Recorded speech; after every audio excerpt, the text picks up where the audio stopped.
रोवही नारी सिलोचन ढूढ़ नीर नयनवा सजनवा रण में मारल गईलैना रे रोवही नारी सिलोचन ढूढ़ नीर नयनवा सजनवा रण में मारल गईलैना रे कहीं सिलोचन अपने ससुर से दूसर महल बनावा रे कहीं सिलोचन अपने ससुर दूसर महल बनावा हमारे पति सती के कैदा नया नहीं समानावा सजनवा रण में मारल गई नैना अरे हमारे पति सती के कैदा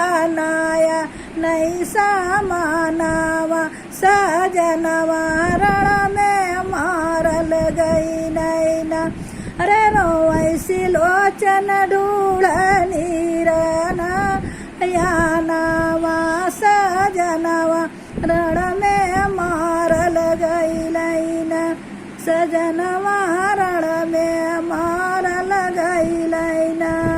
हाय दोस्तों, यह पुरानी कजरी गीत कैसी लगी? अच्छी लगी हो तो भर भर के लाइक कमेंट सब्सक्राइब करें, ज़्यादा से ज़्यादा मेरा वीडियो शेयर करें, आगे बढ़ाएं। धन्यवाद।